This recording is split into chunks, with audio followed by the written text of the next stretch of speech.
Hi, my name is Abby Westcott, and I'm going to be going over my mind map with you guys. So, a mind map, for those of you who don't know, because I didn't know before this project, is basically an online program that helps you organize your thoughts and different ideas. When I was in elementary school and all the way actually through up into high school, but whenever I would do projects, my teachers would have us do what was called a spider map on paper to kind of outline our projects, and so that we had a kind of a plan for how it was going to run out or how we were going to write things and the order of things. And basically, a mind map is just like that, but an online version. And they can be used to study devices, to create new ideas, outline writing. And there are many different kind of applications that you can do to actually create a mind map. I used Text to Mind Map. It was a free online one that I actually Googled mind mapping, and it was one of the first ones that came up, and I did have a couple of problems with that, but I'll go through that later on.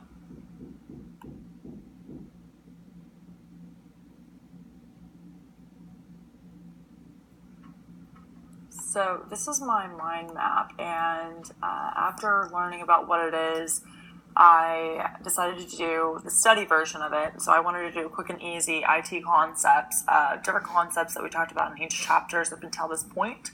And so I looked at software basics, Digital Planet, productive applications, multimedia, privacy implications, computers at work, school, and home, networking, computer security, and a bunch of other things. And I basically took keywords and phrases that I had problems either with on the quizzes, when I was reading the chapters, just keywords for more of myself that I could start studying with.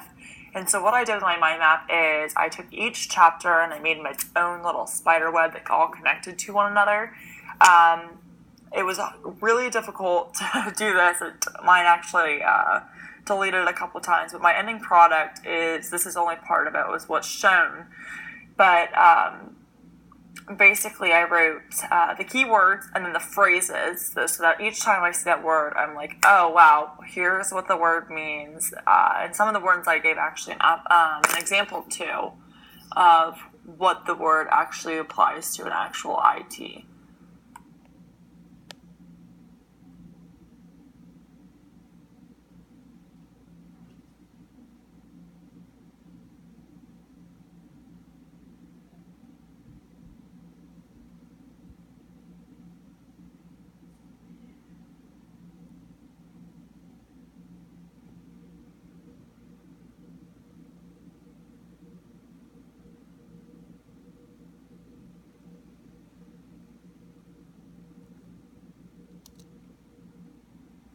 So what I learned is how much time it takes to actually learn a new online system. I really underestimated when I first saw this program how long it was going to take. I did it not because of how short I thought it was going to take, but because of the fact that I thought it would be a good way of, a new way of me being able to study and learn things. But I did underestimate how much time it was going to take, and it took a long time because it was a new system. I had no idea how to use it. The site that I was using didn't have a lot of direction. So basically, when I first came to the site, it gave me a little pop-up brief explaining of how to use the application. And then after that, when you press OK to go into the application, it doesn't really give you any help. So I had to learn how to use a completely new application onto my computer, which was very difficult, but I was able to learn how to use it.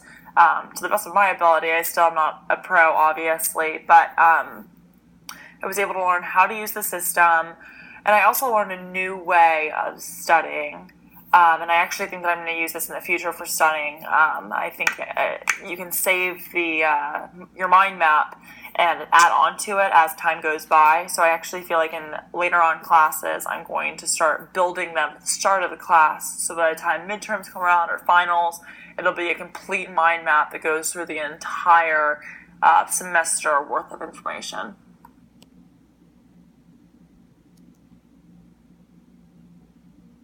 So I had a couple of difficulties with this application. My first one is I had to start over twice with the entire application. So I did the work completely of the mind map, not the presentation, but of the mind map. and I have a Mac, and my start keyboard, when I was going over to try rearranging a couple of the things on the map, my computer completely shifted the tabs. So when I went back to the tab, it had erased all of my work. And then the second time, I was trying to move work around, and the way that it was getting moved around, it didn't like, apparently, and it completely erased my entire project. So I had to start over from scratch twice, which even added on more time, which I talked about in the last slide, that it did take a lot more time than I thought.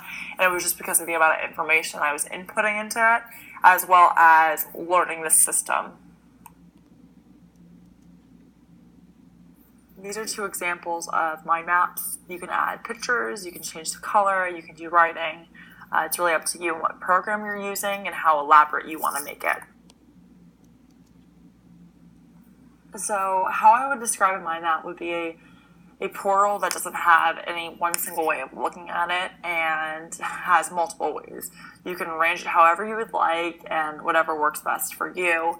You can actually read it however works best for you and however you'd like. It's really user individualized, so there's no correct or wrong way of doing it or looking at it. It's really up and personalized to the person who is looking at it or using it.